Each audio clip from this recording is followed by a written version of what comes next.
मशहूर कथावाचक जया किशोरी का एक वीडियो सोशल मीडिया पर वायरल हो रहा है। इसमें वो डियोर ब्रांड के बैग के साथ दिख रही हैं। दावा किया जा रहा है कि इसकी कीमत लाखों में। इतना ही नहीं, ये भी दावा है कि ये बैग जानवर के चमड़े से बना हुआ है। सोशल मीडिया पर लोग उन्हें जमकर ट्रोल करने लगे। अब इस पर खुद जया किशोरी ने प्रतिक्रिया दी। उन्होंने दावा करते हुए कहा कि बैग में कहीं भी लेदर नहीं है। इस बारे में 2-3 चीजें मैं कहना चाहूंगी। पहला तो जो बैग की बात है, bag is a customised bag, और जो सबसे पहली चीज लोग कह रहे हैं कि लेदर है, उसमें कहीं भी लेदर नहीं है।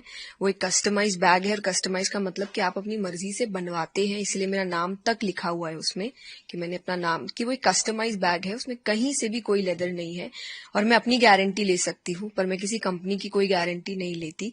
पर मैंने ना कथा करने से पहले, ना अभी, और मैं आगे की भी गारंटी लेती हूँ कि मैंने कभी लेदर यूज नहीं किया, ना मैं कभी करूंगी।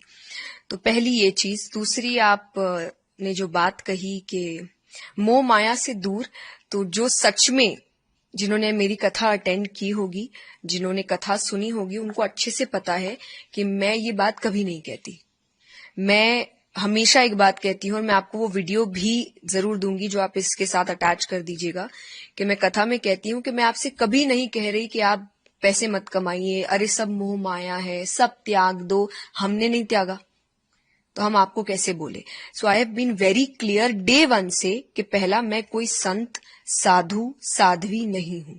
मैं एक नॉर्मल लड़की हूं, नॉर्मल घर में रहती हूं, परिवार के साथ रहती हूं, आगे गृहस्थ जीवन पूर्ण रूप से जीना भी चाहती हूं।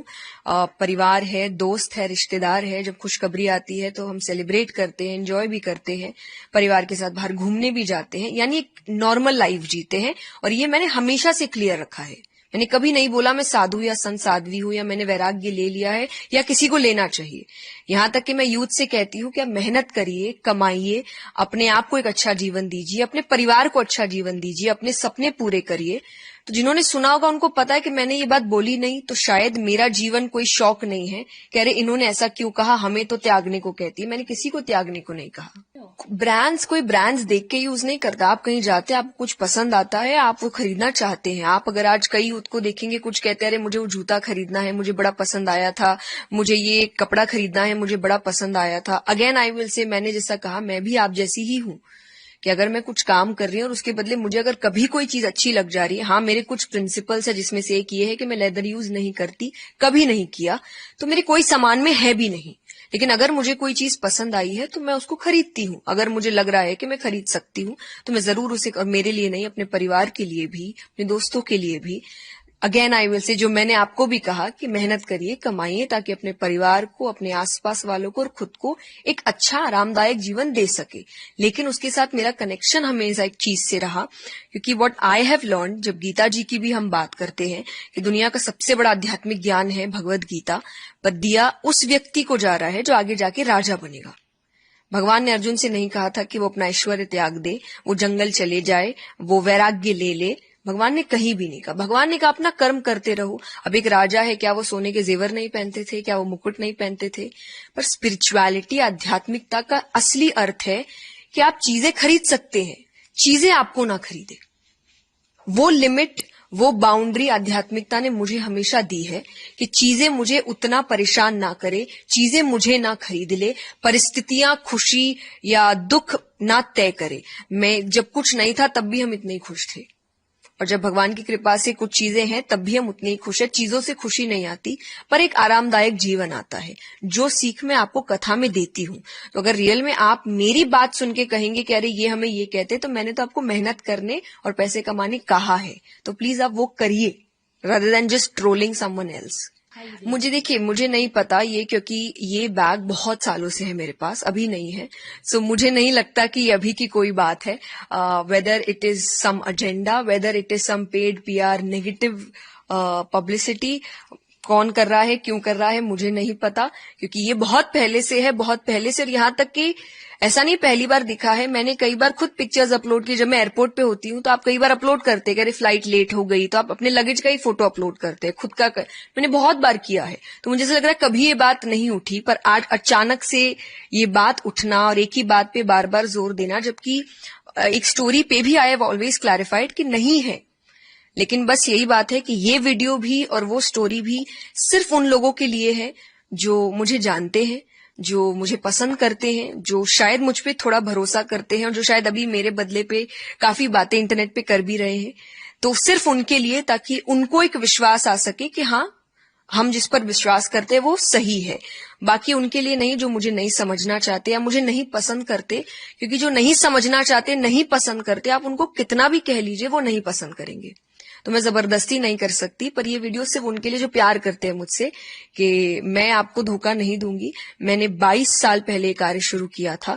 मैं इतनी बेवकूफ नहीं हूं कि मैं उस 22 साल की तपस्या, भक्ति को ऐसे जाया जाने दूंगी। तो कथा करने से पहले भी मैंने ऐसी चीजें यूज नहीं की थी, कथा करते वक्त भी, और आगे की अपनी तो गारंटी दे सकती हूं कि मैं नहीं करूंगी। So it is purely a customised fabric based bag. बस अब धन की बात तो मैंने जब क्लियर कर ही दिया है कि मैं साध्वी, संत, साधु नहीं हूं, तो आप क्यों मुझे उस पेडेस्टल पे बैठाएंगे कि अरे आप तो संत हैं। मैं नहीं हूं संत। मैं आप जैसी बच्ची हूं, जैसे आपके घर के बच्चे हैं, बिल्कुल वैसी हूं, परिवार के साथ रहती हूं। So I think it's high time कि, और ये मैंने बहुत इंटरव्यूज में कंटिन्यूअसली बोला है, तो जिनको समझना होगा वो समझ जाएंगे, और नहीं तो आप कितनों को बार बार सफाई देंगे। कोई इशारा मुझे नहीं, क्योंकि मुझे ये बात इसलिए लग रही है क्योंकि अचानक कैसे जो चीज मेरे पास इतने समय से है, जो चीज सबको दिख रही है, लेकिन अचानक से उस चीज के ऊपर बात उठाना और क्लैरिफाई करने के बाद भी करते रहना, और ऐसे ऐसे पेजेस का इसको अपलोड करना जिनका शायद बहुत समय से, हमेशा से जो सनातनी है वो टारगेट में रहे हैं। बिकॉज जब हमने उनके पेजेस को सर्च किया, जो हमारी सोशल मीडिया एजेंसी है वो सर्च कर रही है, तो बैक टू बैक देख रहे हैं कि जब भी कोई सनातनी कोई अच्छा कार्य करने का कोशिश करता है वो उन्हीं को टारगेट करते हैं। वो जानबूझ के ऐसी चीजें उठा के लाते हैं जो उनके काम से जुड़ी नहीं है, कि वो क्या बोलते हैं, वो कितने लोगों तक अपनी बात पहुंचाते हैं, भगवान की बात पहुंचाते हैं, वो उनका क्वेश्चनिंग नहीं है। पर पर्सनल लाइफ में क्या है वो ज्यादा उनका क्वेश्चनिंग होता है, और सिर्फ मेरा नहीं, जो भी सनातन धर्म को अच्छा काम करने की कोशिश कर रहे हैं। So in numerous pages have uploaded जिनका कोई लेना देना नहीं है स्पिरिचुअलिटी से, they have uploaded things on spirituality, जिनका इनसे पहले शायद अगर पोस्ट देखा जाए तो आई वुड से ऐसे पोस्ट हैं जो सोसाइटी को एक्चुअली खराब करने का काम करते हैं। पर अचानक से now they have changed and उनको सोसाइटी बेहतर करने पर काम करना है। सो अगेन इसीलिए मैंने कहा कि मैं उन लोगों को नहीं समझा सकती, और उनके लिए ये वीडियो है भी नहीं।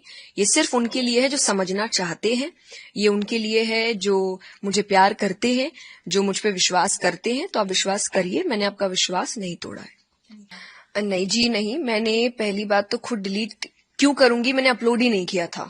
तो हम चंडीगढ़ में थे, बीपराग जी ने, एक बहुत अच्छे कथाकार है इंद्रेश जी, उनकी कथा कराई थी और हमें निमंत्रण भेजा था कि हम भी उस कथा में एक हिस्सा बने, और मैं उसी कथा को सुनने के लिए गई हुई थी।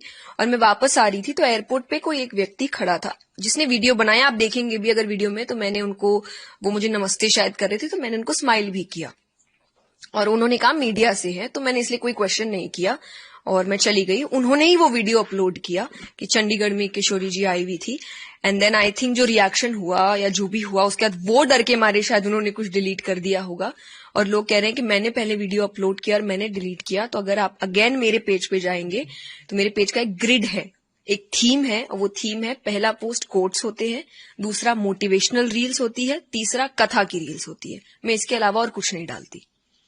तो मैं ऐसी चीज कभी नहीं डालती, जो मैंने डाला नहीं मैं वो डिलीट क्यों करूंगी। तो आप अगर ये भी सोच रहे हैं कि ठीक है हम आपकी सारी बात मान जाते हैं लेकिन आपने डिलीट क्यों किया, तो ये मैंने वो वीडियो कभी अपलोड नहीं किया। आई डोंट नो वो कौन सा मीडिया हाउस है जो उस दिन एयरपोर्ट पे था, पर एक ही व्यक्ति था जिसने वो वीडियो बनाया था ये कहकर के हम मीडिया से है, तो उन्होंने ही डाला और उन्होंने ही अपलोड किया, नहीं किया, डिलीट किया, आई हैव जीरो आइडिया, पर मैंने नहीं किया। बता दें, जया किशोरी का जन्म 13 जुलाई 1995 को कोलकाता में हुआ था। उनके पिता का नाम शिवशंकर शर्मा और मां का नाम सोनिया शर्मा है। जया किशोरी की एक बहन भी है जिनका नाम चेतना शर्मा है। जया किशोरी ने अपनी स्कूली शिक्षा कोलकाता में ही पूरी की और बाद में ओपन स्कूलिंग के माध्यम से बीकॉम किया। जया किशोरी शुरू से डांसर बनना चाहती थी। उन्होंने बुगी वुगी रियलिटी शो में भी भाग लिया था, लेकिन जीवन ने एक अलग मोड़ लिया। 7 साल की उम्र में वो अध्यात्म की तरफ मुड़ गए। श्रीमद् भागवत गीता कथा और 3 दिन की कथा नानी बाई रामायणों के जरिए प्रसिद्धि हासिल की और फिर एक प्रमुख कथावाचक के रूप में उभरे। वो सोशल मीडिया पर भी बहुत पॉपुलर है। जया किशोरी अपनी कथा के लिए 9 लाख रुपए तक चार्ज करती है, जिसमें से 4.5 लाख रुपए अग्रिम और शेष सत्र के बाद भुगतान किया जाता है। एक इंटरव्यू में उन्होंने साफ किया था कि वो फीस लेती है, लेकिन वो अपनी टीम के कई लोगों को वेतन भी देती है। उनकी आधिकारिक वेबसाइट पर दी गई जानकारी के मुताबिक वो अपनी फीस का आधा हिस्सा नारायण सेवा संस्थान को दान करती हैं, जो वंचित और दिव्यांग बच्चों की मदद के लिए समर्पित एक संगठन है।